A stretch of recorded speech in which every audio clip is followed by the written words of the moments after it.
자타공인, 저도 알고 여러분도 아시다시피 저는 여기에 설 만한 사람이 못 되고요, 목회를 할 만한 사람이 못 되는 흉악한 자입니다.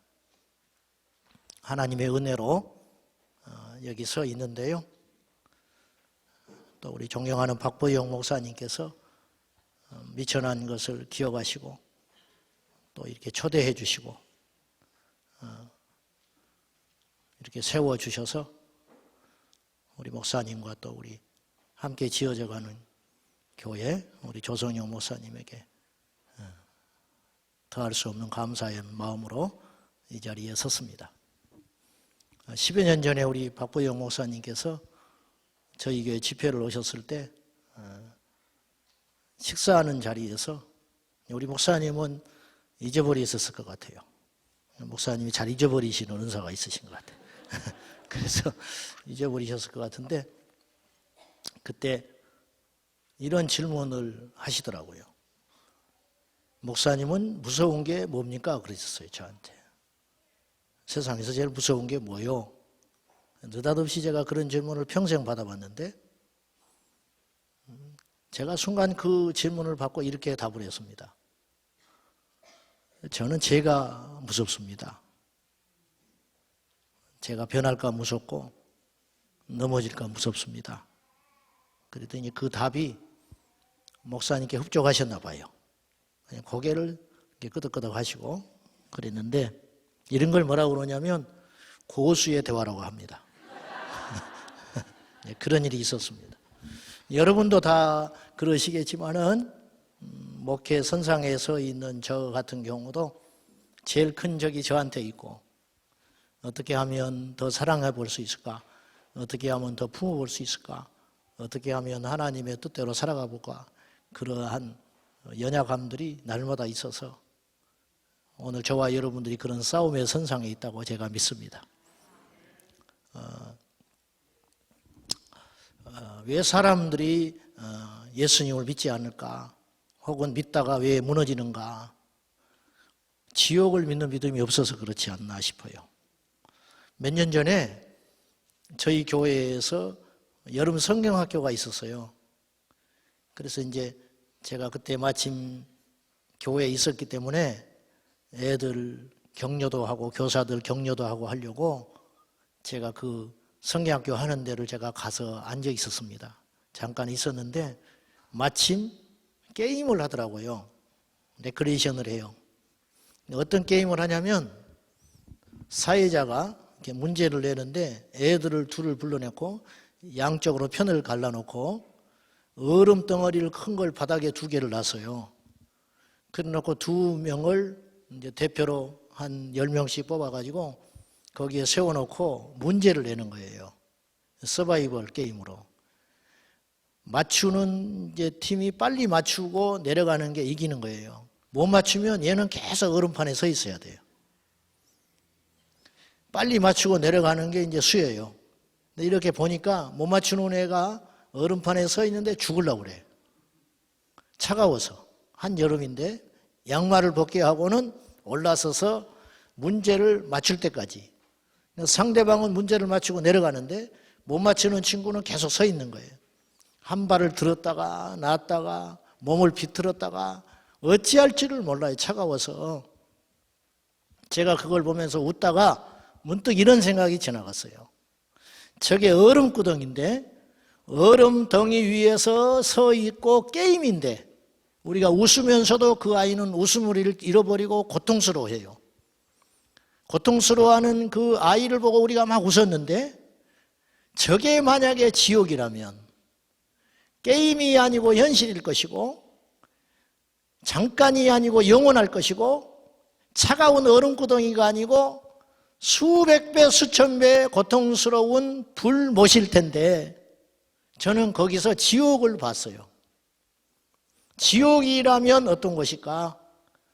그곳에서 영원히 한번 정해진 결과를 바꿀 수 없는 상태로 그곳에서 영원히 지낸다면 과연 얼마나 두렵고 끔찍하고 무서운 일인가? 거기만큼은 가지 않아야 한다는 거예요. 체면, 욕심, 어떤 선택, 그것이 중요한 게 아니더라는 거예요. 뭐 2단, 3단, 교파, 뭐 사느니 죽느니, 상처가 있니 없니, 사치스러운 소리라는, 지옥에 가면 얼마나 사치스러운 소린가. 그런 소리가. 미얀마의 승려 파울로라는 사람은 말라리아에 걸려서 죽었습니다. 죽었다가 사흘 만에 다시 살아났어요. 죽었던 사람이. 그는 관 속에서 시신이 3일 동안 지내가지고 썩어서 송장에 물이 흘러나와 그 뜨거운 날씨 때문에 썩은 물이 흥건했대요. 화장을 하려고 관을 열어서 화장을 하려고 하니까 이 사람이 살아났어요. 썩은 시체 더미에서. 근데 이 사람이, 이 파울로라고 하는 승려가 3일 동안 죽음의 여행을 하고 왔다는 거예요. 3일 동안. 강한 폭풍을 지나서 강 건너 지옥불을 보고 있었대요. 이 파울로가. 그런데 지옥의 사자가 나타났는데 이 사람의 표현이에요. 얼굴은 사자더랍니다. 몸은 발은 뱀이었고요. 얼굴은 사자였고 머리에는 뿔이 나 있더라는 거예요. 그는 자기 자신을 소개하기를 이렇게 소개했대요. 나는 지옥의 왕 파괴자다. 그렇게 소개하더랍니다. 그런데 이 파울로가 그 강을 건너서 지옥불에 들어갔는데 3일 동안 있는 동안에 그 지옥의 간이 사얀다우 승려라는 얼마 전에 미얀마에서 죽은, 파울로가 죽기 전에 얼마 전에 죽은 미얀마 국민들이 가장 존경하는 승려였어요. 이 사얀다우라는 승려가, 이 사람이 교통사고로 죽은 거예요. 얼마 전에. 그런데 그래서 미얀마 전체가 국장을 치르듯이 해가지고 이 샤완다우를 장례를 치러줬는데 이 파울로가 깜짝 놀란 게 그렇게 훌륭하고 절제하며 자기를 철저히 절제하며 살았던 이 존경받는 승려가 지옥에 가 있었다는 사실에 너무 놀래버린 거예요. 이렇게 훌륭한 분이 왜 지옥에 왔을까? 그래서 물었다는 거예요. 직접 당사자한테. 그랬더니 그는 이렇게 말하더랍니다. 나는 좋은 교사였다. 나는 좋은 선생이었지만 예수 그리스도를 믿지 않았기 때문에 이 자리에 왔다. 그렇게 이야기하더라는 거예요. 이것에 충격을 받아서 파울로는 다시 살아났어요. 살아났는데 살아난 후에 이 파울로 승려가 자기의 모든 전생애를 완전히 바꿔가지고 예수 그리스도와 천국과 지옥만 간증하고 돌아다니는 거예요. 파울로가. 안 그러겠어요? 직접 봤는데. 그리고 그는 핍박을 받아 감옥에 갔는데 그 이후로 생사를 몰라요. 미얀마에서는 승려가 예수를 전하는 걸 용납을 못하는 거죠. 왜 지옥을 믿지 않을까? 과연 우리는 어디에다가 가치를 두고 살아가는가? 우리는 가치를 두는 건 절대 못 속입니다. 소중히 여기는 건 못 속이는 거예요. 돼지를 애완용으로 키우면서 매니큐어를 발라주고 옷을 입히고 미용실에 가서 털을 따듬고 그리고 안고 가보세요. 목에다가 금 목걸이를 주렁주렁 달아서 구정물이 나오면 뛰쳐나가 버립니다. 구정물 먹겠다고. 우리도 똑같은 거예요. 중요하게 여기는 건 절대 못 속여요. C.S. 루이스는 이런 말을 했다고 그래요.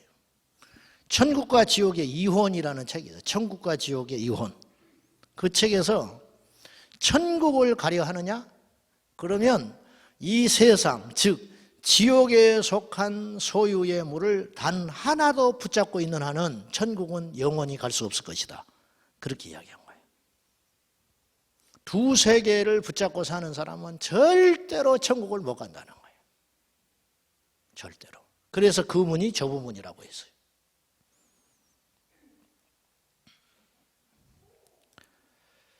진짜 믿음은 예수로 시작하여 결론이 예수로 끝나는 거예요. 진짜 믿음은 온전한 회개가 있어야 돼요. 진짜 변하지 않는 이유는 회개가 안 돼서 그렇다 그랬어요. 무늬만 예수를 믿는 거예요. 무늬만. 마태복음 3장에 보면은 세례 요한이 요단강가에서 세례를 주려 할 때 세례를 받으려고 하는 바리새인들이 옵니다. 독사의 자식들아, 누가 너에게 임박한 진노를 피하라 하더냐. 이방인에게 한 이야기가 아니에요. 오늘 우리의 이야기로 들어야 되고요, 저의 이야기로 들어야 돼요. 세례 요한이 독사의 자식들이라고 그랬어요.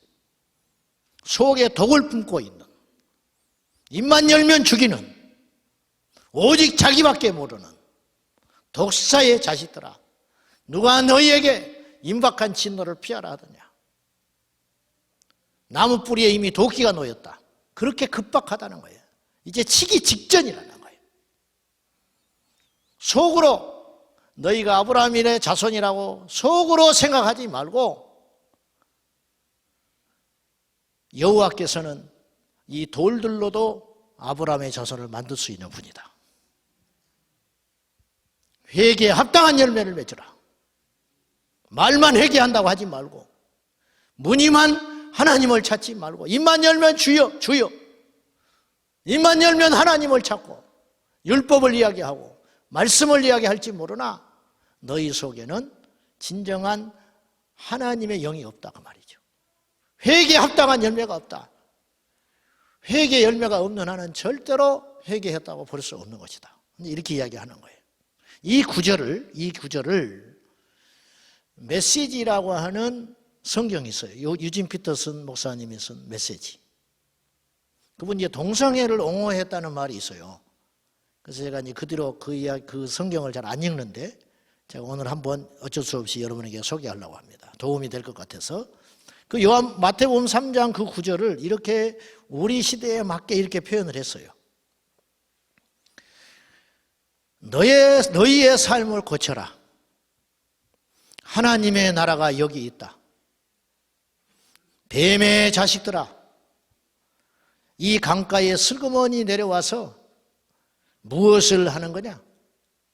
너희의 뱀 가죽에 물을 좀 묻힌다고 뭐가 달라질 것 같으냐? 바꿔야 할 것은 너희들의 겉가죽이 아니다. 너희의 삶이다.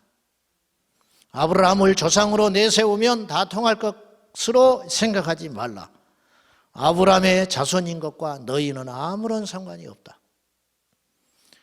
흔해 빠진 것이 바로 아브라함의 자손들이다. 중요한 것은 너희의 삶이다. 내가 이 강가에서 세례를 주는 것은 너희의 옛 삶을 바꾸어 천국의 삶으로 준비시키게 하려 하는 것이다. 그렇게 이야기했어요. 정말 변한 사람 봤어요? 예수 믿고 정말 변한 사람 봤냐고. 우는 사람은 제법 많아요. 우는 사람은 많대. 부흥회 때도 우는 사람이 많아. 우리 교회도 우는 사람이 많아요. 근데 울기만 해. 울기만 해. 그것도 큰 병이야. 안 변하는데 울기만 한다. 엄청난 병이에요. 이게 보통 병이 아니야. 부흥회를 했는데 어떤 분이 앞에 와서 앉아가지고 할머니가 그렇게 울더라네. 가지고 강사가, 목사님이 착각을 많이 하거든. 착각을 많이 합니다. 자기가 설교를 제일 잘한 줄 알아. 목사님들이. 음식점 하는 사람들은 자기 음식을 제일 잘한 줄 알고. 그렇잖아요? 다 그래. 앞에서 그렇게 울더라는 거예요. 가지고 내 설교가 얼마나 은혜스러우면 저렇게 울고 있었을까. 가지고 설교 끝나고 그분을 앞으로 나오게 해가지고 간증을 하라고 그랬다는 거예요. 무슨 은혜를 그렇게 받았는지. 그때 이 할머니가 말을 못하고 어쩔 줄 모르더라는 거야. 괜찮다고 이야기를 좀 하라고. 겸손해서 그러는 줄 알고. 그때 수줍어 하면서 작년에 죽은 우리 개가 그렇게 생각이 나서 울었던 거예요. 작년에 죽은 개가 그렇게 생각나더라는 거예요. 목사님의 설교가 개소리로 들린 거예요. 그렇게 개가 생각나더라는 거예요. 우는 것도 믿을 게 못 되는 거예요. 여러분, 우는 것도 믿을 게 못 돼. 그래서 조셉 얼라인이라고 하는 영국의 청교도 목사님이 계시는데, 이분은 1645년에 회심을 해요. 34살에 아깝게 죽어요. 근데 이분은 목회지가 변변찮이 없었어요. 그 이유가 뭐냐면 굉장히 뛰어난 분이었는데 대중들이 환영을 못해요. 그분의 말에 이의는 달지를 못하지만 이 청중들이 이분의 설교를 감당을 못해요. 그래서 가는 곳마다 조금 설교하다가 쫓겨나게 일쑤였어요. 그러니까 나중에는 목회지가 없어가지고 이분이 저수를 해요. 책을 쓰고 들판에 나가서 나무 앞에 설교를 했다고 그래요. 이분의 설교를 너무 사람들이 힘들어하니까 초청하는 곳이 없어가지고. 그래서 34살에 일찍 죽었어요. 생전에 빚을 못 받는데 이분이 돌아가신 다음에 그분의 책이 발굴되면서 이분의 진가가 드러나기 시작했어요. 이 조셉 얼라인은 천국으로의 초대 그라는 책에서 회개의 잘못된 회개가 몇 가지가 있다. 6가지. 잘못된 회개, 회개가 아닌데 회개인 걸로 착각하기 쉬운 오류가 6가지 있다고 그랬어요. 첫째가 뭐냐면 그리스도를 믿는다고 입으로 고백하는 거, 이거 진정한 회개가 아닐 수 있다라고 이야기했어요. 믿는 자가 고백하는 것은 힘이 되지만, 진정한 능력이 되지만 그 안에 믿음이 입술로만 고백을 하는 것은 회개가 아니라는 거예요. 제가 충격을 받은 사건이 하나 있었는데, 오래전 일입니다. 교회 차를 이제 무슨 행사가 있어서 쓰느라고 토요일 날 제가 교회 차를 타고 사택에를 가지를 못하고 갔다가 아침에, 주일날 아침에 차가 없으니까 교회를 오면서 택시를 타야 했어요. 일부러 이제 택시를 탔어요. 모처럼 전도를 좀 해보자, 기사한테. 그래가지고 제자광성교회 갑시다. 제가 일부러 그랬어요. 제자광성교회를 어떻게 알겠어요, 택시기사가. 뭐라고요?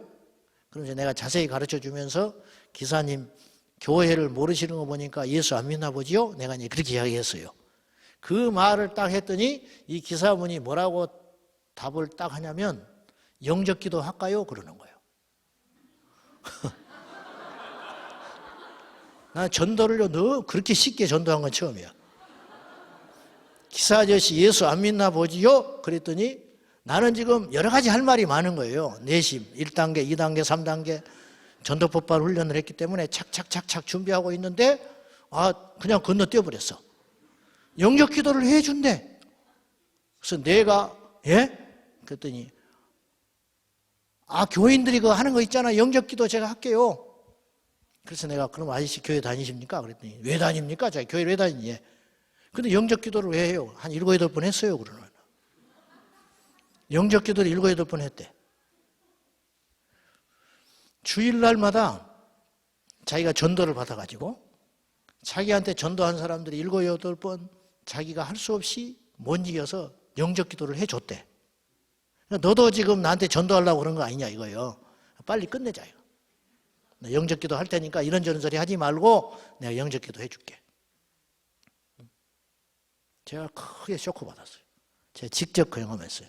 쇼크도 받고 부끄럽고, 이 시대의 복음의 능력과 전도의 능력이 이렇게밖에 안 되는구나. 말로 전도하고 귀로 전도를 들은 거죠. 심장까지 못 내려가는 거예요. 제가 어제 그랬어요. 제일 먼 거리가 머리에서 심장이다. 예수는 심장으로 믿는 거예요. 아멘. 우리 믿음의 선배들은 심장으로 예수를 믿었어요. 심장으로 찬송을 했어요. 심장으로 설교를 했어요. 똑같은 이야기야. 새로울 게 없어요. 그러나 그 설교가 사람들을 꼬꾸라뜨렸어요. 박자도 맞지 않는 찬양도 있었어요. 오늘날처럼 악기가 화려하지 않았어요. 오늘날처럼 음향이 좋지 않았어요. 그러나 심장을 전할 때 사람들은 심장으로 말씀을 들었고 꼬꾸라지는 역사가 있었다는 거예요. 이런 말이 있어요. 설교자에게. 지식으로 전하는 설교는 사람들의 머리를 아프게 한다. 그러나 심장으로 전하는 설교는 청중들의 가슴을 아프게 하고 마음을 아프게 한다. 그래서 꼬꾸라뜨린다는 거예요. 입술로 그리스도를 나의 구주라고 고백하는 것이 꼭 회개가 아닐 수 있다는 거예요. 두 번째, 조셉 얼라이는 이런 말을 했어요. 세례를 받는 것. 여러분, 세례는 구원의 절대 표징이 절대 되지 못해요. 세례는 예수를 믿는 의식이 될 수는 있지만, 교인이 되는 의식일 수는 있지만은 세례를 받는 것 자체가 회심을 의미하지는 않아요. 세 번째, 도덕적 의의를 지키는 것. 조금 더 도덕적인 거, 술, 담배를 끊는 거, 말이 좀 순화되는 거, 그것이 과연 구원의 표징인가, 회개의 표징인가, 그것은 모르는 일이라는 거예요. 네 번째, 외형적인 경건의 표징이 나타나는 거. 정기적인 금식을 한다든지, 기도를 한다든지, 예배 출석을 꼬박꼬박 한다든지, 그것이 구원의 회개의 절대적 표징은 못 된다. 바리새인들이 지옥 갔다고 했죠. 많은 사람들이 지옥 갔어. 바리새인 중에 일부가 구원을 받았겠지만은 성경의 사복음서를 통해 볼 때 대부분이 지옥 갔을 거예요. 그들은 철저한 안식일 준수자, 일주일에 2번 금식하는 사람들, 11조를 철저히 드렸던 사람들.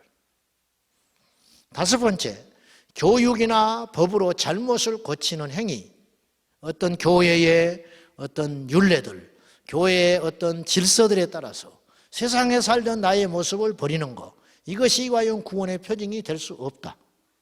마지막으로 죄를 알고 뉘우치는 것.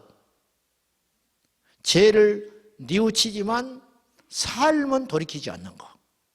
즉, 회개라는 것은 죄를 인지하는 게 아니에요. 우는 게 아니에요. 여기에 더해져서 뭐가 돼야 되냐면 유턴해야 됩니다. 완전히 그 삶을 버리는 것. 그래서 성경에는 잘못된 회개의 전형도 나오고 제대로 된 회개의 전형이 나오는데, 잘못된 회개의 전형이 사울 왕입니다. 사울은 다윗을 죽으러 쫓아다니다가 후회해요. 그리고 울기도 합니다. 내 아들아, 그렇게 자기의 잘못을 고백하기도 합니다. 그러나 돌아갔지만 다시 다윗이 어디 있다는 소리를 들었을 때 군사 3천을 일으켜서 다윗을 또 추적합니다. 다시는 그렇지 않겠다고 했지만 사울은 그의 결심을 스스로 깨고 또 가는 거예요. 이게 바로 잘못된 회개라는 거예요. 우리가 하나님을 알아요. 죄가 무엇인지도 깨달아요. 그렇지만 나의 삶에는 어떤 변화도 일어나지 않는 거예요. 후회만 하고 앉아 있는 거예요. 우리가 너무 속기 쉬운 부분이 이 부분이에요. 내가 잘못을 알고 그것을 고백하면 내가 회개했다고 스스로 생각하기가 쉬워요. 그것은 개가 토해내는 거예요. 개가 토해냈어요. 죄를 토했잖아요. 더러운 걸 토해냈단 말이에요. 그러면 다시는 그 근처에 오면 안 돼요. 그러나 우리는 돼지와 같아서, 개와 같아서 먹었던 것을 토해냅니다. 토해낼 때는 역겨워합니다. 내가 다시는 이렇게 살지 않겠다고 스스로를 결단합니다.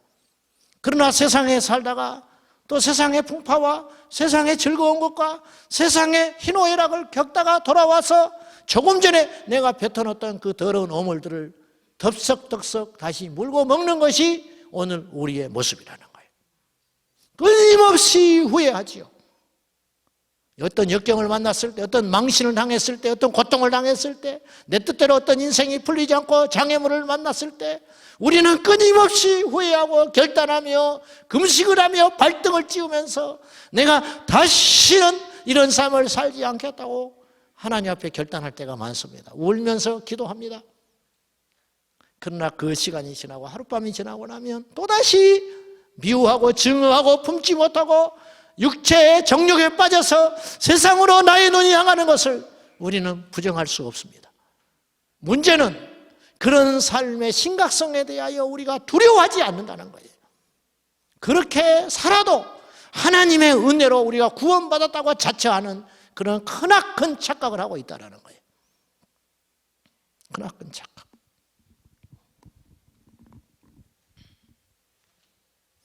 폴 로시오 목사님은 구원의 문제가, 영생의 문제가, 이 회개의 문제가 현대 교회에서 소홀히 여겨지는 이 현상에 대하여 개탄을 하면서 값싼 은혜라는 말 들어보셨죠? 본헤퍼가 값싼 은혜라는 말을 했거든요. 값싼 은혜. 난 구원받았어. 그래서 회개 없는 천국, 회개 없는 용서, 지옥 없는 천국, 뭐 이런 거를 빗대어서 값싼 은혜라고 하는 유명한 말을 했어요. 폴 오셔 목사님은 값싼 은혜에 빗대어 가지고 값싼 복음이라는 말을 했어요. 값싼 복음이 남발되고 있다, 이 시대에. 확신이라는 그의 책에서 이런 말을 했습니다.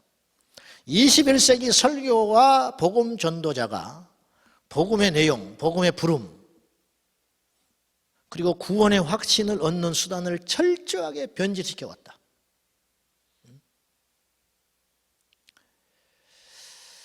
오늘날에는 그 진정한 의미와 능력은, 구원의 진정한 의미에 대해서는 설명하지는 않고 설교자들이 간단하고 편리한 진술문 형태로 복음을 제시하는 설교자들이 매우 흔하다. 매우 흔하다. 회개와 믿음을 요구하는 복음의 부름은 죄인이 영접 기도를 드려 그리스도를 영접하라는 요청으로 대체되고 말았다. 내 입술로 예수 그리스도를 영접하고 눈물 몇 방울 흘리는 것으로 자기가 그리스도인이 되었고 천국에 가게 되었다는 착각을 불러일으키게 만들어버렸다는 거예요. 이게 값싼 복음의 후유증이라는 거예요.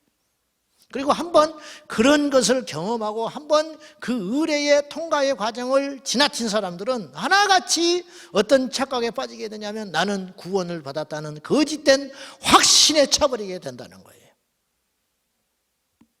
근데 그것이 잘못됐다면 어떻게 하겠냐는 거예요. 그것이 아닐 때는 어떻게 하겠냐는 거예요.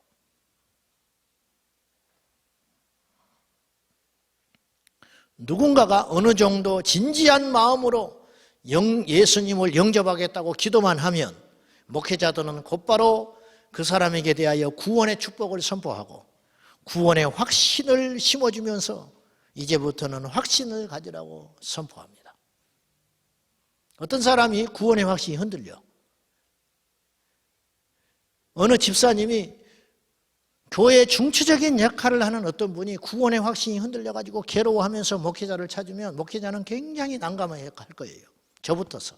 이 사람이 도대체 왜 그럴까?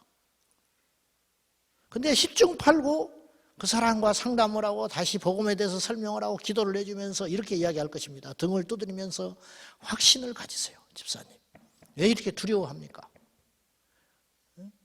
의심하는 것은 좋은 게 아닙니다. 사단이 그러는 것이니까 구원의 확신을 가지십시오. 그렇게 하고 돌려보낼 거 아니에요? 구원의 확신을 가질 문제가 아니라 하나님의 나라는 확신으로 가는 나라가 아니고 하나님의 나라는 자격으로 가는 나라다. 자격. 기준에 들어야 돼요. 근데 하나 알아야 할 것은 하나님께서는 성경을 통하여 우리에게 제시하는 그 구원의 기준을 한 번도 낮추신 적이 없다라는 거예요. 한 번도 낮추신 적이 없어요. 초대교회 성도들에게 요구했던 믿음과 순교자들에게 요구했던 믿음과 지금 저 북녘 땅에서 지하 교회에서 숨을 죽여가면서 자기가 예수 믿는 것을 이웃에게 말하지 못하는 건 당연한 일이고 자기 자식과 자기 배우자에게도 숨기면서 속으로만 내가 예수 믿는다는 그 증거를 가지고 살아가고 있는 몇 명인지도 모르는 진정한 지하 교회의 성도들, 그 사람들에게 요구하는 믿음의 조건과 오늘 우리에게 요구하는 믿음의 조건은 똑같다는 것을 기억하시라는 거예요. 똑같다. 단지 차이가 있다면 환경의 차이만 있는 거예요. 환경의 차이. 그분들과 우리는 환경의 차이만 있는 거예요. 그들은 날마다 예수 그리스도를 믿음이 곧 자기의 목숨을 빼앗아갈 수 있다고 하는 순교자적 각오를 가지고 믿는 것과 오늘 우리는 그러한 검증을 받아볼 수 없는 상황 가운데 있기 때문에 내가 진짜 예수를 믿는 것인지, 내 야망을 위해서 예수를 믿고 있는지, 내가 하늘에 속한 자인지 이 땅에 속하여 있는지 단 한 번도 검증의 절차 없이 예수를 부르다가 평안히 이 땅에 살다가 마지막 죽음의 심판대 앞에 섰을 때 아차! 할 수 있는 일이 올 수 있다는 것이에요. 어찌 보면 오늘 우리가 더 위험하다는 거예요. 어찌 보면 우리가 더 위험하다는 거예요. 어찌 보면. 그런 두려운 생각을 안 해보셨습니까? 그래서 빌립보서 2장 12절에 내가 너희와 함께 있을 때든지 떠나올 때든지 너희가 내게 다시 내가 말한다. 내가 너희와 함께 있을 때도 누차 이야기를 했다. 오직 복종하여 두렵고 떨림으로 너희의 구원을 이루라고. 내가 그렇게 말했지? 떠나온 다음에도 내가 다시 걱정되고 염려가 되어서 너희들에게 다시 이야기한다. 두렵고 떨림으로 너희의 구원을 이루라. 끝나기 전에는 끝난 것이 아니다. 마귀는 우리가 천국의 문고리를 잡을 때도 공격하는 존재이니까 문고리를 열고 들어가서 문을 닫을 때에만 우리가 마지막 승리자가 되었다는 것을 보장할 수 있기 때문에 그때가 되기 전까지는 어느 누구도 장담하지 못한다. 그래서 바울은 빌립보서 2장에서 나는 뒤에 있는 일은 잊어버린다.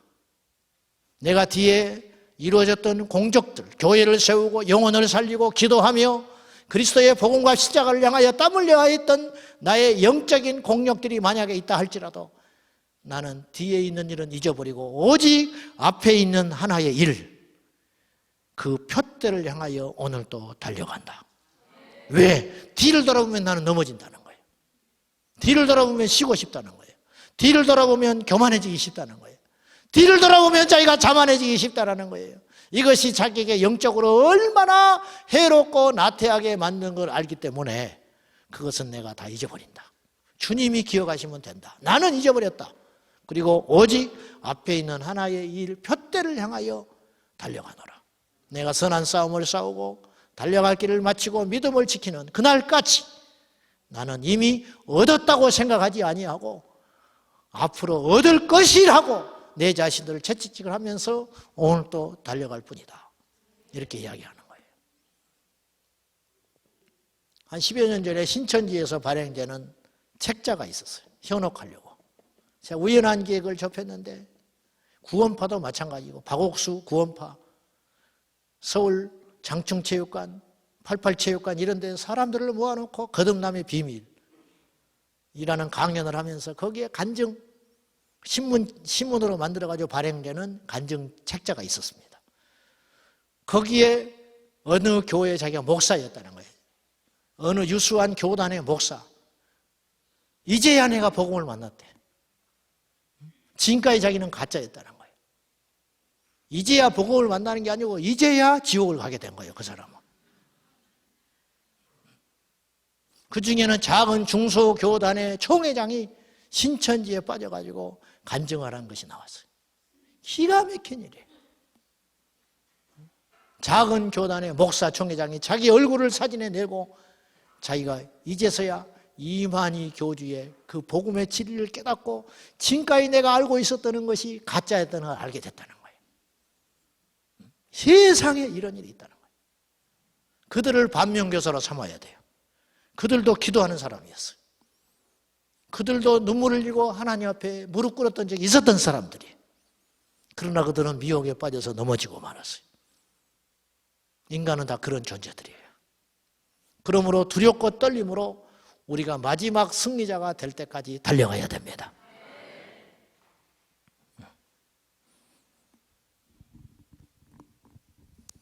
이런 풍조가 교회 안에 자리 잡게 된 이유는 즉 값싼 복음의 희생자가 나타나게 된 이유는 무엇 때문인가?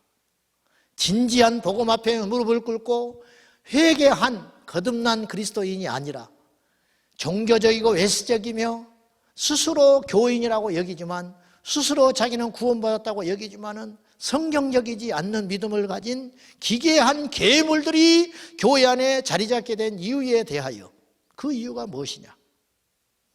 진지하고 경건한 태도로 성경의 진리를 제대로 연구하지 않은 채 목회자들의 성경 해석에만 전적으로 매달린 결과, 즉 개신교가 가톨릭화된 현상 때문이라고 저는 생각해요. 그 결과 교회 안에는 거짓 구원의 확신을 가진 육적 그리스도인으로 넘쳐나고 있습니다.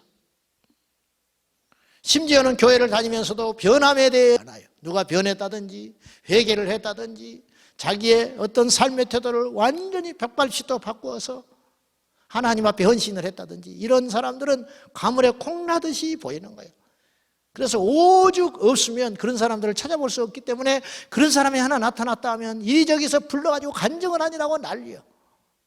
자기 교회는 없어, 그런 사람들이. 그러니까 돈을 주고 불러다가 간증을 세워야 돼. 몇천 명의 교인들이 그 소리를 듣고 있는 거예요. 자기 교회는 그런 사람들이 없는 거예요. 삭개와 같은 사람이 없어. 예수님의 제자들처럼 아버지를 버리고 그물을 버리고 배를 버리고 예수님께 전세계를 걸고 달려가는 사람이 없는 거예요. 희귀한 거예요, 희귀해. 초대교회는 전부 그런 사람들이었어요. 그렇죠? 초대교회는 전부 그런 사람들로 넘쳐났어요. 오늘날은 그런 사람들이 흔치가 않아요. 찾아볼 수가 없어요. 교회들마다 파당이 있습니다. 교회들마다 분쟁을 합니다.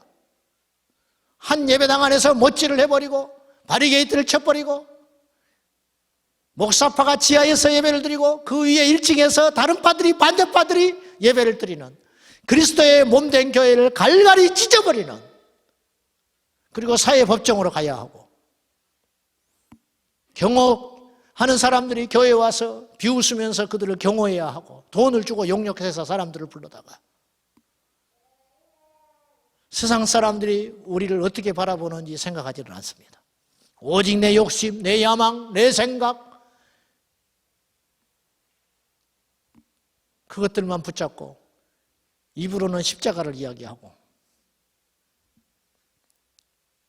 입으로는 사랑을 이야기하지만 정작 그 안에는 예수가 없는 이런 어마어마한 모순 속에 오늘 우리가 살아가고 있다는 것이지.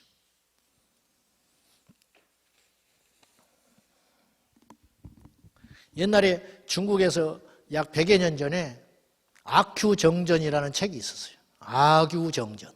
소설입니다. 청일전쟁 패배로 중국의 자존심이 땅에 팍 떨어졌을 때 지식인 하나가 소설을 썼어요. 지금 이 중국의 상황이 이렇다. 그 주인공이 아규라는 사람이에요. 아규. 이 사람은 어떤 사람이냐면 별 볼 일 없는 찌질한 인생을 살고 있어요. 동네 건달들한테 훈계를 했다가 실컷 두드려 맞습니다.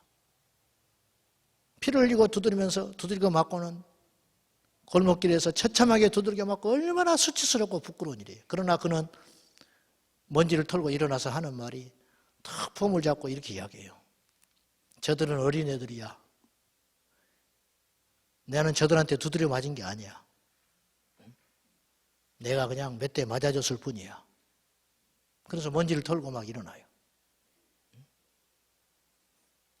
애들이 먹을 걸 갖고 가면 그걸 뺏어서 먹고 주랭랑을 쳐서 갑니다. 그러면서 하는 말이 나는 지금 훔친 게 아니야. 나는 잠깐 내 형편이 이러니까 그들의 것을 잠깐 빌려갔을 뿐이야. 뭐 이런 식이에요. 매사에 그렇게 생각해요. 실컷 두들겨 맞고 망신을 당하고도 그는 스스로 자위하기를 스스로 이런 생각을 하는 거예요. 나는 비록 육신으로는 저들에게 두들겨 맞았지만은 나는 정신적으로는 무너지지 않았어. 그러면서 이걸 뭐라고 하냐면 거기서 유명한 말을 해요. 소설가가. 정신승리법. 정신승리법. 즉 현실은 처참하게 무너져 버렸는데 중국 사회가 처참하게 무너져 버렸는데 스스로 자위하기를 현실을 제대로 보지 못한 채 우리는 지지 않았다. 이런 착각에 빠져 있다 이런 뜻이에요. 그리고 희롱을 한 거죠. 중국 사회를 향하여. 오늘 우리 그리스도인들이 그래요. 기적도 안 일어나고 변화도 없고 회심도 없고 천국의 시민의 모습이 드러나질 않아요. 근데 우리에게는 정신적으로 승리했다고 자처해요. 우리는 하나님의 자녀야. 하나님 우리를 버리지 않았어. 간혹 저는 이런 이야기를 들으면 좀 허무맹랑해요. 이 말세지 말에 대한민국, 하나님께서 대한민국을 쓰신다. 제발 썼으면 좋겠어요, 저도. 근데 저는 이렇게 묻고 싶어. 무슨 근거로 하나님께서 대한민국을 쓰는지 그걸 밝혀봐라. 응? 무슨 근거로 이 마지막 시대에 대한민국을, 동방의 이 작은 나라를 부흥의 도구로 쓰신다고 수없는 예언이 쏟아지고 있는데 저는 묻고 싶어요. 무슨 근거로 그런 이야기를 하는지. 여러분이 예언기도를 받지요? 너무 좋아하지 마세요. 난 그런 거 좀 심각하게 생각을 해봐야 한다고 보는데, 기도를 하면서 하나님이 기름 부음이 있다, 쓰신다. 앞으로 하나님께서 엄청나게 쓰실 것이다. 그럼 얼마나 기분이 좋아요. 저도 제발 좀 그랬으면 좋겠어. 근데 그런 기도를 받는 것도 중요하지만은 그 기도를 받을 때 여러분이 심각하게 고민할 게 있어요. 무슨 근거로 하나님께서 나를 쓰시느냐는 거예요. 네? 무슨 근거로. 성경을 한 번도 안 읽어본 사람도 있어. 성경 일독도 안 해. 근데 하나님이 자기를 쓰신대. 그건 믿음이 아니에요. 그건 허황된 것을 쫓고 있어요. 물론 하나님이 쓰실 수 있죠. 그러나 그런 상태에서 쓰시려면 얼마나 혹독한 욕과 같은 연단이 필요하겠어요. 그건 생각 안 하는 것 같아요. 좀 말씀이 빗나갔습니다만은, 감리교의 대부흥사였던 이용도 목사님 아시죠? 아십니까? 그분이 이단의 시비에 걸려가지고 죽고 난 후에 이단이 됐어요. 그러나 저는 그분이 개인적으로 이단이 아니라 생각해요. 무려 감리교에서 그분을 70년 만에 이단의 이 사슬을 벗겨줬습니다. 2000년에 들어와서 그는 이단이 아니라고 다시 정식으로 명예를 복권시켜 주셨어요. 이분은 오직 예수에 미친 분이었어요. 일제시대에 나라가 암울할 때 삼천리 방방 곳곳에 다니면서 오직 예수만을 피를 토하면서 전했던 분이에요. 오직 예수를. 평양에 가가지고 이분이 부흥회를 하면서 이렇게 외쳤어요. 토마스 목사의 피를 먹은 평양성아, 그 영광은 어디로 갔는고? 회개해라. 회개해라. 그래서 그분을 환영하지 않았어요. 기득권자들은. 그러나 그는 가는 곳곳마다 예수만을 전했어요. 예수. 살아도 예수요, 죽어도 예수요, 밥을 먹어도 예수요, 잠을 자도 예수요, 좋아도 예수요, 슬퍼도 예수다. 그분은 예수만 전하고 다녔어요. 오직 예수만. 그 이야기에 보면은, 전해오는 이야기에 보면 이분이 어느 날 집회를 할 때 그 시내에서 장사를 하는 분이 집회를 한다는 소식을 듣고 그 집회에 참석을 해요. 그리고 첫날 저녁에 회개 영이 임해가지고 이분이 깨져버립니다. 완전히 깨져요. 근데 깨지긴 했지만 옆에 사람들처럼 성령의 불은 안 떨어지는 거예요. 이 사람이 막 기도를 하고 싶어요. 자기도 뭔가를 받고 싶어. 근데 안 터져. 결정적인 게 안 깨지는 거지. 자기 안에 자아가 안 깨져. 이게 깨져야 성령의 불이 임할 것 같은데 자기는 거기까지는 못 가는 것 같은 거예요. 뭔가 꽉 막혀있는 느낌. 주님 왜 이렇습니까? 무릎을 꿇고 1시간을 몸부림을 쳤는데 임하지를 않는 거예요. 주님 왜 그러십니까? 가슴을 치면서 뜯으면서 하나님 앞에 이게 터져야 되는데 터지질 않으니까. 이해되십니까? 이해되면 아멘 하시오. 그때 하나님께서 그에게 환상을 보여주기 시작했어요. 지난날의 너의 죄에 대해서. 자기는 기억도 나지 않았던 이제 묻어뒀던 그 죄가 드러나기 시작하는 거예요. 젊은 날에 막 결혼을 해가지고 형편은 어렵고 겨울 앞두고 김장철이 됐는데 배추를 사러 갔대요. 배추를 이분이 도랑으로 이렇게 이제 배추를 파는 거예요. 그때 이 사람이 술이 얼큰이 취한 거예요. 이 주인이, 배추밭 주인이. 한 도랑이 얼마입니까? 그랬더니 2원 50전이라고 그래요. 2도랑을 샀어요. 2도랑을 사면 얼마예요? 모르세요? 설교를 안 듣고 계시는 것 같아. 한 도랑에 2원 50전. 2도랑이면 5원. 그래서 2도랑을 사고 5원을 줬어요. 근데 이 사람이 술이 쳐가지고 2원 50전을 내줘 버렸어. 2도랑을 팔고 1도랑값만 받은 거예요. 멈칫멈칫하다가 받았어요. 가지고 2도랑을 사가지고 오면서 스스로 아니해서 이렇게 내가 잘못한 건 없어. 정신승리법. 내가 잘못한 건 아니야. 저 사람이 착각한 것뿐이야. 나는 2도랑을 5원을 줬지만 그 사람이 나한테 이혼 50전을 돌려줬을 뿐이야. 내가 잘못한 건 없어. 단지 내가 잘못한 것이라면 안 돌려준 것뿐이야. 그리고 스스로 아니하면서 배추를 가져다가 김장을 하면서 먹고 김치를 먹을 때마다 찔린 거야. 근데 다시 갖다 주지 못하고 그렇게 넘어간 거예요. 하나님이 그걸 보여주시는 거예요. 그 죄. 울면서 이분이 통곡을 하고 그 자리에서 지갑을 열어서 돈을 거기다가 이혼 50전에 더하여 10원을 넣었어요. 그리고 하나님께 드렸어. 그 사람한테 줄 길이 없으니까, 세월이 너무 흘렀으니까 하나님께 내놓으니 그의 심령에 기도가 터지고 회개가 터졌어요. 가지고 막 기도했어요. 기도하고 났더니 또 뭔가 딱 막힌 거예요. 또 그게 뭐냐? 자기 숙부집에 어릴 적에 자기 기억도 안 났어요. 숙부집에 갔는데 숙부집에 놀러 갔는데 자기 삼촌이 술을 먹고 마루에서 누워 자고 있었는데 그 지갑이 열려 있는 거예요. 그래서 거기서 돈을 훔쳐가지고 진탕 쓰고 다녀버린 거예요. 숙부가 눈치를 챈 것 같아요. 그 다음날 밭에서 일을 하고 있는데 숙부가 자기가 와가지고 무슨 말을 하려다가 말을 하면 자기는 시치미를 때리려고 마음속에 준비를 하고 있었대요. 근데 무슨 말을 하려다가 근거가 없잖아. 심정은 있지만 물증이 없어요. 에이, 됐다 그러고 돌아가더라는 거예요. 그것을 하나님께서 보고 계셨어요. 거기서 또 통곡을 하면서 또다시 하나님께 예물을 내놨어요. 이게 속건제물이에요. 이게 속건제. 그랬더니 하나님께서 또 돌파하게 하셨어요. 자, 회개라고 나는 생각해요. 우는 것으로 끝나는 게 아니에요. 찾아가고 끌어안고 용서를 구하고 거기에 대한 대가를 철저히 지불하는 거. 삭개오가 내 재산의 절반을 가난한 사람에게 주겠습니다. 그리고 남의 것을 도색한 일이 있거든 4배로 변상하겠습니다. 여러분, 이후의 삶의 삭개오는 어떻게 됐을까? 그 뒤로 삭개오에 대한 이야기는 없어요. 성경에 등장하지 않아. 어떻게 살았는지, 그 뒤로 어떤 풍파가 기다리고 있는지, 어떤 시련이 기다리고 있었는지. 여러분, 그 이후의 삶이, 삭개오의 삶이 과연 할렐루야의 삶이었을까요? 그의 가정이 온전했을까요? 그의 아내는 이 일에 찬성을 했을까요? 그의 자식들은 그 불편해진 삶, 가난해진 삶에 대하여 과연 그걸 감수하면서 살아갈 수 있었을까요? 그 아버지를 이해할 수 있었을까요?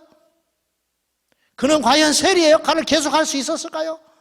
세리 역할을 그만두고 그는 과연 무엇을 하고 살았을까요? 수없는 사람들이 세리를 테러하려고, 젤로 땅이 가슴에 칼을 품에 안고 테러를 하려고 하는 그 시대에 삭개오는 세리의 장이었는데 그 자리에 오르기까지 얼마나 많은 뇌물을 먹이고 얼마나 많은 사람의 피눈물을 흘리고 얼마나 많은 사람들을 고통 중에 가정을 깨버리고 파괴하고 죽음의 길로 내몬 다음에 세리장의 자리에 올랐는데 삭개오는 그의 삶을 완전히 정리해버렸어요. 거지 돼버린 거예요. 저는 신데렐라가 왕자 백마탄 왕자를 만나가지고 그걸로 들어갔습니다. 그걸로 끝나요. 저는 신데렐라 2가 나와야 한다고 생각해요. 그 다음의 이야기. 그 다음의 이야기가 뭐냐? 예수 그리스도를 믿고 난 다음에 우리의 이야기예요. 백마탄 예수를 만나서 궁궐에 들어가서 황홀하지요. 구원받았으니 황홀하지요. 예수를 믿게 됐으니 황홀하지요. 교회에 와서 회개하고 세례를 받고 하나님 앞에 기도하며 응답을 받으며 십자가를 알게 됐으니 이거보다 가치 있고 이거보다 황홀한 삶이 어디가 있어요? 문제는 이제 어떻게 살 거냐는 거예요. 이제 그 기쁨은 잠시예요. 그 뜨거움은 잠깐이라고요. 그 이후의 삶은 어떻게 살 것이냐, 오늘 이것을 우리가 고민해 봐야 돼요. 신데렐라가 궁궐에 들어갔어요. 그 이후의 삶은 얼마나 행복했을까? 나는 행복했을 거라 생각하지 않아요. 얼마나 힘들고 불편했을까? 왜? 배운 게 있어야지. 신데렐라가 뭘 배웠어요? 머리에 든 것이 있어야지. 얼굴만 이쁘지. 궁궐에 법도를 납니까? 왕자도 그냥 얼굴 이쁘다고 데려다가 후회 막심한 거예요. 뭐 법도를 알아야지. 밥을 먹을 때도 가르쳐줘야 돼. 앞으로 왕비 됐으면 이렇게 밥을 먹으면 안 돼. 걸음걸이를 이렇게 걸으면 안 돼. 신데렐라는 행복했을까? 나는 행복하지 않았을 거라 생각해. 궁궐 밖에 살면 그 자유로운 삶, 마음대로 말하고 마음대로 행하고 마음대로 입었던 그 세월, 비록 괄시와 멸시와 천대와 배고픔은 있었지만은 그 자유로웠던 그 삶을 어쩌면 동경하고 살았을지 몰라요. 이제 모든 것이 바뀌었어요. 새로 시작해야 돼. 사람을 대하는 법, 몇 시에 일어나면 어떻게 잠자리를 들며 차를 마실 때는 어떻게 마셔야 되고 신하들을 대하는 법, 혹독한 시간들을 겪고 나서야 신데렐라는 진정 자기의 자리를 찾아가는 거예요. 우리가 예수의 십자가의 증인이에요. 우리가 십자가를 졌다고 생각해요. 우리가 십자가를 만났다고 다 이야기해요. 우리 거듭났다고 이야기를 해요. 나는 예수를 믿는다고 이야기해요. 내가 예수를 믿는다고 이야기할 때 자타공인 내가 예수를 믿는다고 인정받고 내가 고백하고 말할 때는 그에 따른 책임이 따라야 된다. 그게 뭐냐? 예수 그리스도의 향기가 나타나고 있는가? 똑같아. 달라진 게 하나도 없어. 단지 입만 나는 예수 믿는 사람이야. 그 천국에 가면 꼬쟁이가 2개 있대요. 꼬쟁이. 긴 꼬쟁이. 목사의 입과 성도의 귀. 그것만 와 있더래.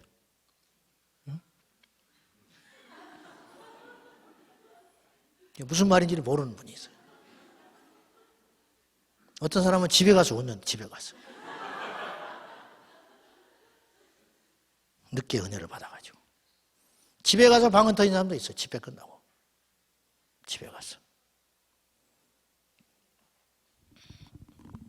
미국의 경제학자였던 진 콜린스는 이런 말을 했어요.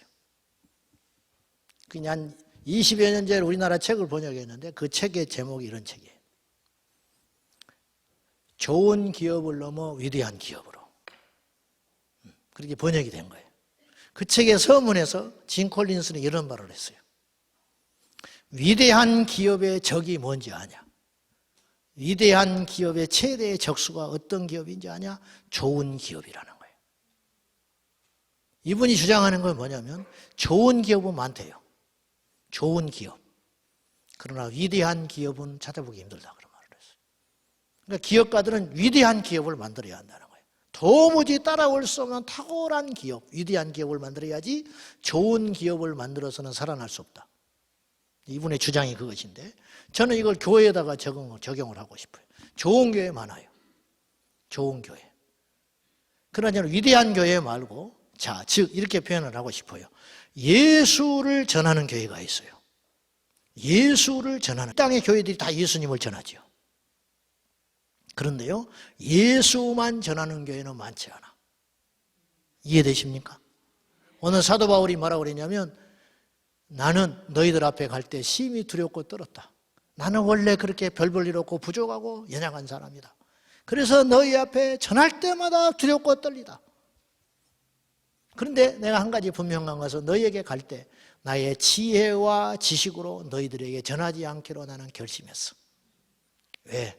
이분이 사도 바울이 복음을 전하면서 터득한 하나의 비결이 있었어요. 세상의 학문과 철학, 바울이 많이 배운 분이잖아요. 그가 사용할 수 있는 카드가 많은 분이에요. 가말리엘 밑에서 수학을 했죠. 로마의 시민권자였죠. 그 당시 쟁쟁한 자기의 동료들이 있지 않았겠습니까? 그런 것들을 인맥 같은 거, 그런 걸 동원해서 얼마든지 예수 그리스도를 효과적으로 전할 수 있었을지 몰라요. 이것이 오늘 우리가 빠지기 쉬운 함정이에요. 바울이 그렇게 해봤다는 거예요. 아테네에 가서 그렇게 전해봤어요. 아테네에 가니까 철학의 도시, 스토아 철학에 꽉 차 있어요. 그래서 바울이 그곳에 가서 철학적으로 예수를 전합니다. 성경은 아주 인상 깊게 이렇게 써 있어요. 몇 명만 얻으니라. 자기의 힘으로 얻을 수 있는 사람은 몇 사람이에요. 그러나 하나님의 능력이 역사하시면 하루에 3,000명, 5,000명이 주께로 돌아와요. 숫자의 문제가 아니고 숫자를 말하자는 게 아니고 그래서 바울이 터득한 거예요. 내가 너에게 전하는 이 복음이 내 말과 능력에 따라 전하지 않기로 나는 결심을 했다. 오직 하나, 예수 그리스도와 그가 십자가에 못 박힌 것 외에는 내가 전하지 않기로 작심을 해버렸다. 왜? 이것밖에 없더라. 베드로와 요한이 나면서부터 안지명이 된 성전 문 앞에서 구걸하고 있는 그 불쌍한 인생에게 우리를 보라. 내게 은과 금은 없다. 그러나 내게 있는 것으로 너에게 준다. 예수 그리스도의 이름으로 일어나라. 이 안진병이는 돈이 필요한 게 아니에요. 금과 은이 필요하지 않아요. 사람이 구할 수 있는 것은 그것이 한계예요. 우리를 보라 할 때 이 사람은 기대하면서 봤을지 몰라. 지금까지 그렇게 말한 사람이 한 명도 없었어요. 그냥 던져주고 갔지. 우리를 보라. 딱 봤더니 별 볼 일 없어. 자기가 도와줘야 할 사람이야. 형색을 보니까. 근데 베드로 입에서 엄청난 이야기가 나왔어. 우리를 보라. 내게 은과 금은 없다. 그러나 생략된 말이 있다는 거죠. 너를 진정으로 일으킬 수 있는 힘. 너의 인생을 진정으로 새롭게 할 수 있는 힘. 이 세상에 어떤 이도 해줄 수 없는 능력. 예수 그리스도. 그것을 너에게 줄 거야. 그 이름으로 일어나라. 그 이름으로 일어나라. 베드로는 의사가 아닙니다. 베드로는 구제하는 사람이 아닙니다. 베드로는 예수를 전하는 사람이에요. 모든 이에게는 예수가 필요합니다. 오늘 우리에게 예수가 필요합니다. 오늘만 필요한 게 아니고 영원히 그분이 필요해요. 예수 그리스도. 오직 예수. 가난한 자에게 예수가 필요합니다. 부유한 자에게 예수가 필요해요. 병든 자에게도 예수가 필요하고요. 건강한 자에게도 예수가 필요합니다. 어제도 그분이 필요했고 오늘도 예수가 필요하고 내일도 영원토록 저 천국에 도달해서라도 그분이 필요합니다. 오직 예수밖에는 소망이 없습니다. 한 나라에도 예수가 필요합니다. 나라에 예수의 이름이 선포되는 그 현장에 생명의 역사가 일어나고 지옥이 변하여 천국이 되고 사망이 변하여 영생이 되는 역사가 일어나게 되는 거예요. 아까 진 콜린스 이야기를 제가 했는데 좋은 교회는 많다는 거예요. 그러나 위대한 기업이 많지 않듯이 이 땅에 좋은 교회가 제법 있습니다. 소문난 교회가 많이 있습니다. 그렇잖아요. 사대교회처럼 살았다는 이름, 떠들썩한 이름을 가진 자가 많아요. 많이 모이고 좋은 일을 많이 하고 그 목사님이 설교를 잘하기로 유명하고 구름대같이 많은 사람들이 새롭게 일어나고 가난한 자들이 그곳에 가서 유익을 얻고 매스컴의 언론에 오르내리고 그러한 사대교회 같은 교회가 있을 수 있다는 거예요. 좋은 교회가 있을 수 있다는 거예요. 칭찬을 듣는 교회가 있을 수 있다는 거예요. 그러나 교회는 그 기준으로 봐서는 안 된다고 저는 감히 이야기해요. 예수 그리스도. 그것도 예수만 전하는가? 다른 거 군더더기 말고 예수만 전하고 있는가? 예수를 전하는 교회가 있고 예수만 전하는 교회가 있다. 한국계 특별히 우리 교단 부끄러운 역사를 갖고 있습니다. 장로교 통합 측은 일제시대에 신사참배를 결의했던 교단이에요. 예수를 전했습니다. 그러나 예수만 전하지 않았어요. 그렇기 때문에 손을 잡았어요. 그렇기 때문에 타협을 했어요. 그래서 미혹인지 모르고 지혜롭게 믿자고 이 고비를 넘어가 보자고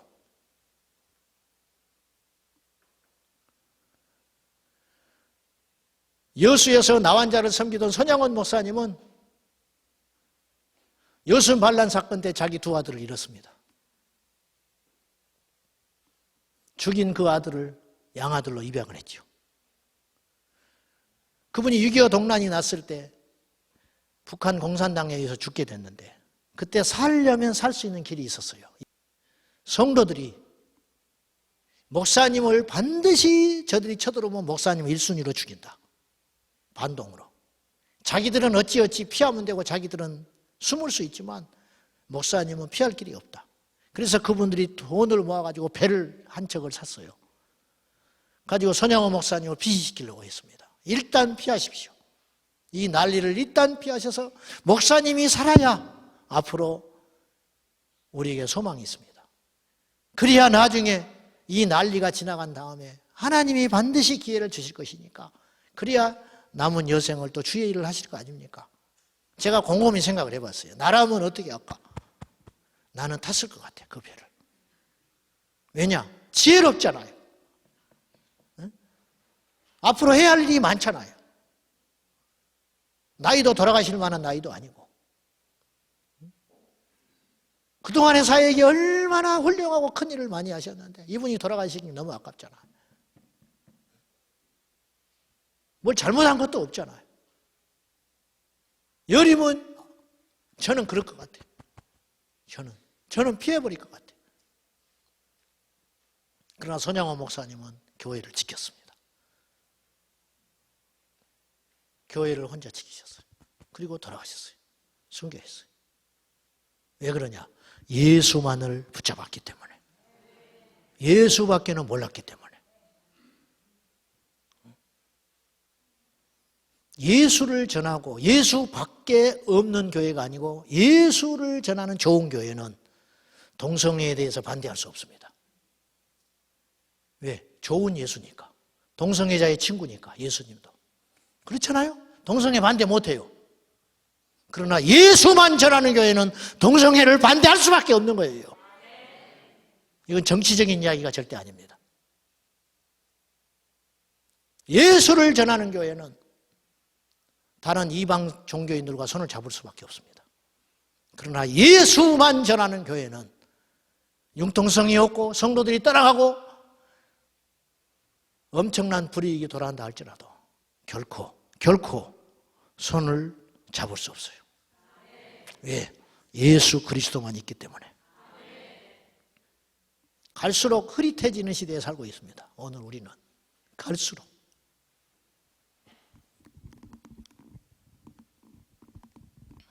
왜 세상은 초대교회를 그렇게 핍박했을까? 초대교회를 왜 그렇게 미워하고 핍박하고 데려다가 잔혹하게 고문을 하고 왜 그랬을까? 믿는 사람들이 늘어나서 그랬을까요? 그것은 겉으로 그러는 것 같아요. 세상을 혼란스럽게 하고 세상의 질서를 파괴하고 로마 정부의 위협이 되고 그래서 그랬을까요? 유대교를 반대하고 어떤 신흥 종교 집단으로 부쩍부쩍 성장하기 때문에 그랬을까요? 저는 그렇게 생각하지 않아요. 초대교회가 그토록 핍박을 받았던 이유는 한 가지예요. 그들은 오직 예수만을 전했기 때문에. 그건 제 말이 아니고 그들은 도덕과 철학과 사상을 전하지 않았어요. 예수만 전했어요. 예수님이 우리 안에 오시면 그 사람은 변할 수밖에 없습니다. 부모에게 공경하라는 소리를 할 필요가 없어요. 그 안에 예수 그리스도의 영이 임하면 그는 공경하는 사람이 돼요. 사랑하라 할 필요가 없어요. 예수 그리스도가 오시면 사랑하게 돼요. 용서하라 할 필요가 없어요. 예수의 영이 임하시면, 예수님이 오시면, 예수님이 그 마음속에 주인이 되시면 용서 안 하고는 못 베기는 거예요. 해가 지도록 분을 품지 마라. 성경은 그렇게 이야기하죠. 해가 넘어갈 수 없어요. 해가 넘어갈 수 없어.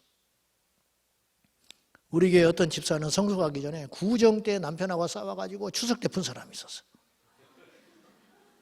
구정 때 싸워가지고 추석 될 때까지 말을 안 하고 있다가 추석 때 풀었어.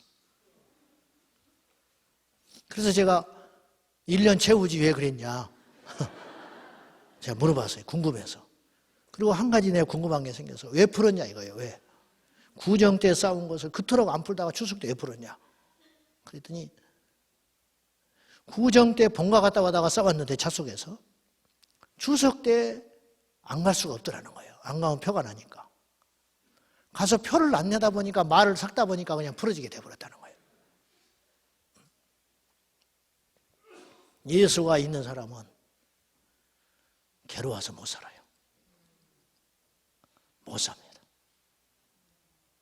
여러분이 부부싸움에서 이기려면 기도를 안 하면 이길 수 있어요. 비결을 가르쳐 드리는 거예요. 기도를 안 하면 승리할 수 있습니다. 할렐루야. 기도하면 100점 100패합니다. 성령께서 그냥 두지 않아요. 여호와께 엎드리는 자면 엎드리면 그냥 하나님이 그 마음속에 그 어두움을, 그 마음속에 그 단단한 그 심령을 성령께서는 그냥 두시지 않아요. 깨뜨리십니다. 말씀으로 깨뜨리고 성령의 불로 깨뜨리고 아버지의 심정으로 깨뜨릴 수밖에 없는 거예요. 안 되는 거예요. 안 돼. 너희 중에 예물을 드리다가 형제와 원수인 자가 있느냐? 예물을 두고 가라. 제일 중에 하나예요. 사실은. 우리가 이건 다 알고 있는 말씀인데 그렇게 살기는 쉽지 않아요. 가라.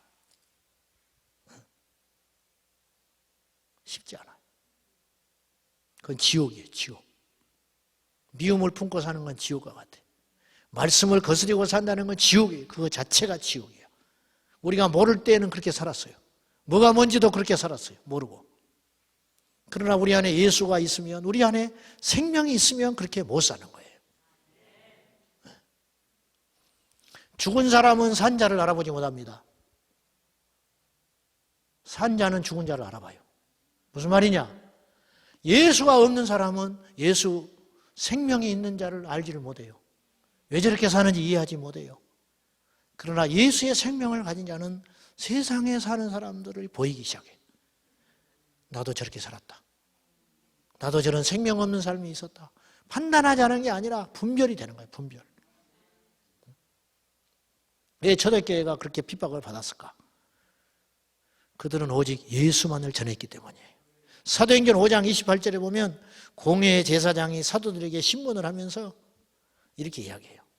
우리가 이 이름으로, 이 예수의 이름으로 사람을 가르치지 말라고 언급했는데 왜 또 이 소란을 피우냐? 사도행전 5장 40절에 사도들을 불러 들어다가 채찍질을 합니다. 채찍질하면서 오직 한 가지만을 요구해요. 예수의 이름으로 말하는 것을 금해라. 마치 다른 건 다 해도 좋다. 모여라. 모여도 좋고 너희들이 모여도 좋고 예배를 드려도 좋고 찬송을 해도 좋고 무슨 짓을 해도 좋다. 마치 이런 표현인 것 같아요. 제발 예수만 전하지 말아라. 얼마나 트집 잡을 일이 많은데 잡아다가 그들을 채찍질하고 고문하고 협박을 하면서 내놓으면서 하는 말이 다시는 이 예수를 이 이름으로 전하지 말아라. 이 예수를 전하지 말아라. 그 매를 받고 나온 사도들의 반응이 놀랍습니다. 사도행전 5장 42절에 보면 이렇게 써 있어요. 사도들이 자기들이 그리스도 예수의 이름을 전함으로 인하여 핍박을 받고 능력을 받고 고통을 받는 자로 택함을 받은 사실에 대하여 기뻐했다고 이야기를 해요. 그러니까 우리하고는 이 수준이 달라버려요. 우리는 교회에 다니다가 시련이 오고 예수님을 믿다가 고통이 오면요 의문점을 가져버려요. 왜 이러냐는 거예요. 내가 예수를 그렇게 믿고 하나님께 언신을 하고 교회 앞에 충성을 하고 이렇게 내가 열심히 믿음 생활을 해왔는데 왜 이렇게 시련이 오지? 물음표를 딱 갖는 거예요. 초대교회는 느낌표를 딱 가졌어요. 올 것이 왔다. 당연하다. 그리고 이건 특권이야. 특혜.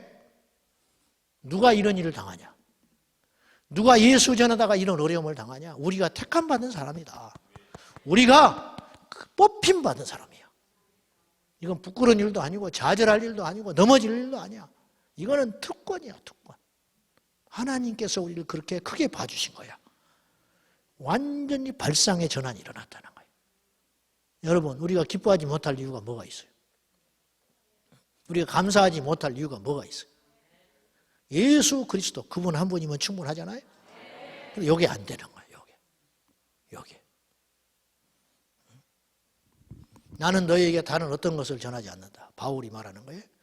예수 그리스도와 그분이 십자가에 못 박힌 것 외에는 알지도 않고 알려고 하지도 않고 내가 그것만 전하려고 한다.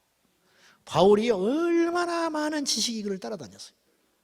바울은 그에게 평생의 십자가는 제가 볼 때는 그 많은 지식이에요. 그걸 끊임없이 내려놔야 했어요. 빌립보서 3장에서 그는 그런 고백을 하잖아요. 내가 예전에 알던 그 모든 지식들을 그것들을 다 배설물로 여긴다. 오직 한 가지. 그리스도 예수를 아는 지식이야말로 가장 크고 위대한 것을 알게 됐다. 그냥 그것만 전한다는 거예요. 예수를 전하면 예수님께서 다 이루어 가십니다. 예수를 전하면. 1866년, 지금부터 153년이더라고요. 1866년에 8월 제너럴 셔먼호가 대동강변에 모래톱에 빠져가지고 꼼짝달싹 못하고 불에 태워져서 흥선대원군이 집권할 때 죽었어요. 배가 불타서. 그 배에 타고 온 분이 토마스 목사님, 아시는 대로. 그럼 9월 달에 대동강 모래톱에 빠져서 배가 불타는 바람에 순교했는데, 그때 토마스 목사님은 제너럴 셔먼호의 선교사이면서도 통역사로 온 거예요. 통역사 신분으로. 그분은 대동강변에 성경을 던지면서 이렇게 외쳤어요. 야소 믿으시오, 야소 믿으시오. 예수 발음이 안 나와요. 야소 믿으시오, 야소 믿으시오, 야소 믿으시오. 그때 박충건이라고 하는 군인이 그를 붙잡았는데, 토마스 목사님이 박충건의 얼굴을 쳐다보면서 성경책을 내밀고 한마디를 했어요. 예수님은 당신을 사랑합니다. 야소 믿으시오. 그리고 그 자리에서 죽었어요. 그 뒤로 33년 박충건은 성경 파는 사람이 돼가지고 전국을 다니면서 성경을 팔고 예수를 전하는 자가 됐어요. 그에게 심겨진 한마디, 예수 그리스도. 교회를 다니라고 말하지 않고 예수 그리스도를 믿어라. 예수. 우리 심장에 예수만 있으면 되는 것이. 다른 걸 생각하면 안 돼요. 오직 예수 그리스도. 지금 우리에게는 문제가 없어서가 문제가 아니고 너무 많은 것이 있어서 문제예요. 너무 많은 살이 쪘어요. 너무 많은 성경 공부가 있어요. 너무 많은 찬양이 하루가 멀다 하고 쏟아지고 있어요.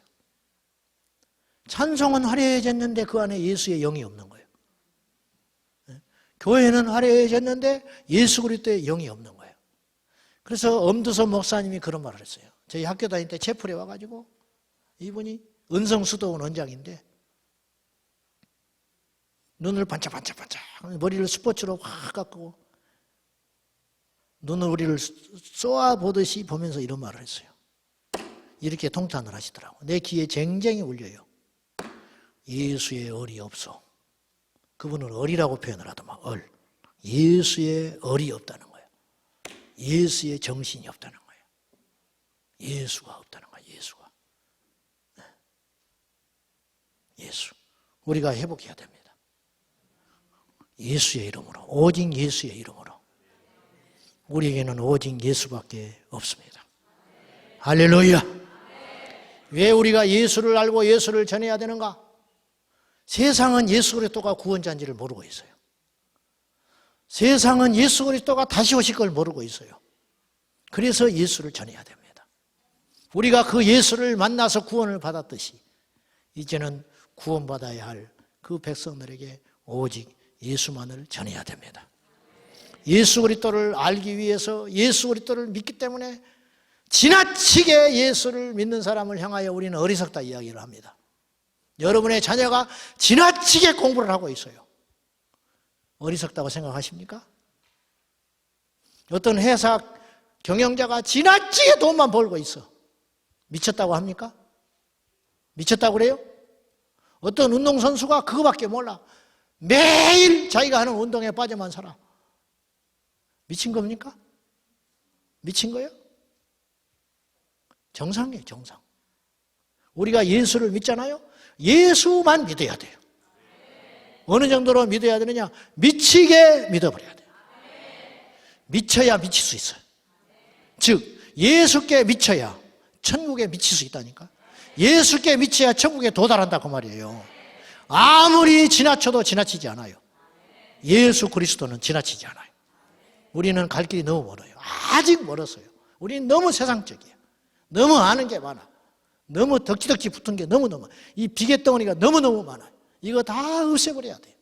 필요 없어요. 그게 무슨 필요가 있어? 그게 무슨 필요가 있냐고. 다른 건 다 가졌는데 예수가 없어. 여러분이 택시를 탔어요. 택시가 새 차야. 얼마나 청소도 잘 됐는지 몰라. 그 기사가 너무너무 친절해. 근데 보니까 앞을 못 봐. 그 차를 타겠습니까, 여러분? 어느 교회 갔더니 너무 친절해. 세련돼서 내 마음에 쏙 들어요. 투명하고 민주적이고 합리적이고. 근데 예수가 없어. 도망 나와야 돼요. 죽기 살기로 도망 나와야 돼요. 오직 예수만 전하는.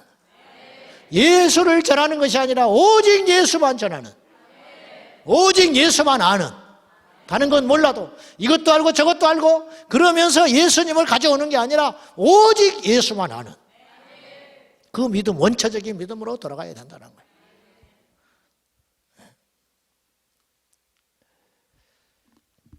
처음 17명의 추종자를 가진 한 사람이 세상을 향하여 도전하기 시작했어요.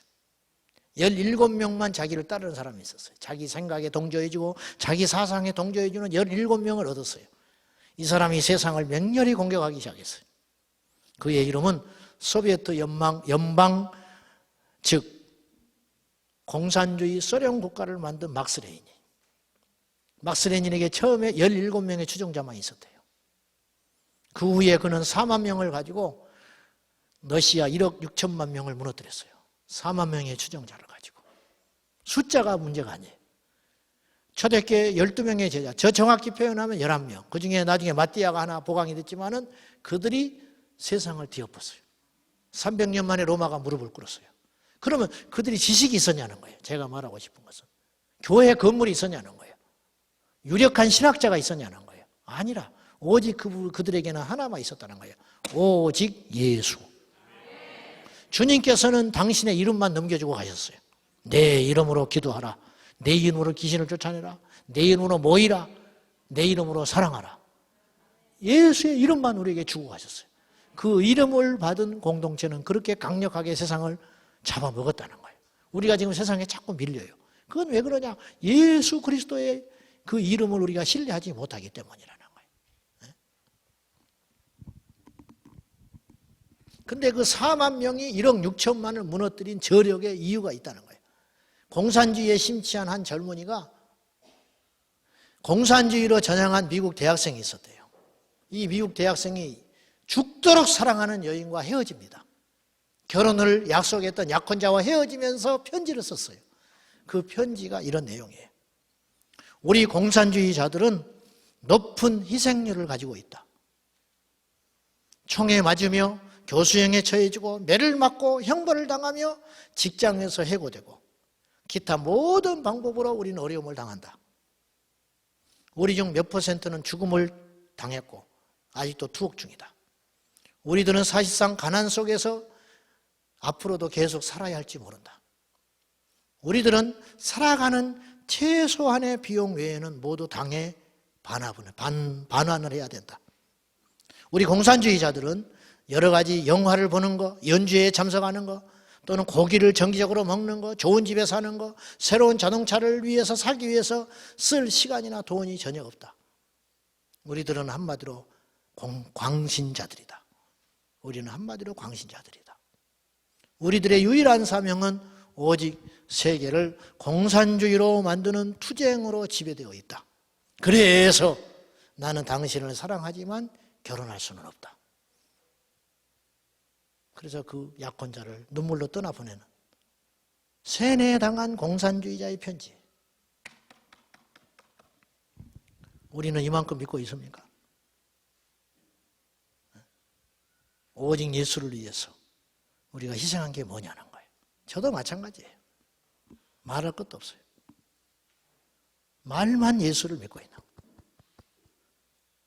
우리에게 하나님 몇 번째예요?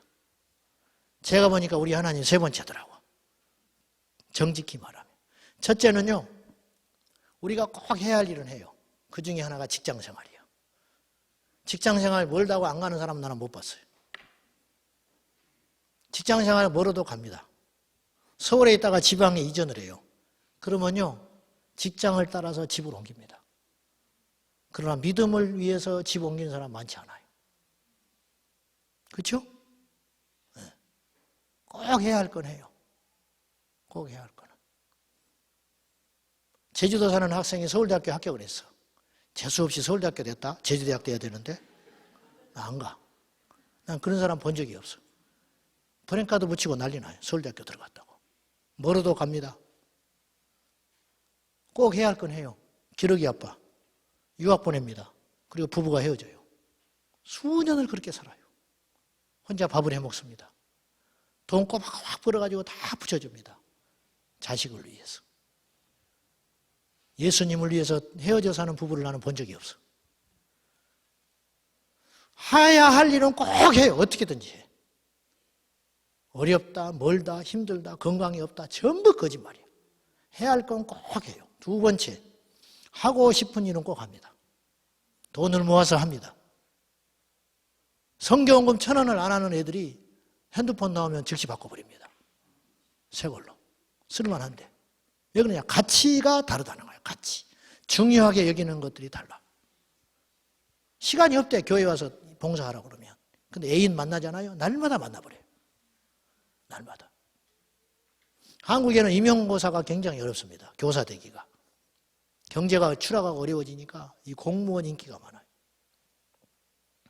임용고사를 합격한 사람이 그렇게 간증을 해서 어떻게 공부했냐? 자기는 신발을 3번 신었대. 1년 동안. 신발을 3번 신었대. 그 말이 뭐예요? 방에 박혀서 공부만 했대. 신발을 3번밖에 안 신었대. 1년 동안 공부하느라고. 그래서 합격했다는 거예요. 자기가 이루고 싶은 거 반드시 이룹니다. 하고 싶은 거 반드시 합니다. 사고 싶은 거 어떻게든 삽니다. 빚을 내도 삽니다. 그런데 해야 할 일 꼭 하고요. 하고 싶은 거 하고요. 그 다음에 여력이 남으면 뭐 하냐. 그때 예수님을 믿어요. 그래서 병이 안 낫는 거예요. 그래서 병이 안 나요. 그래서 불이 임하지를 않는 거예요.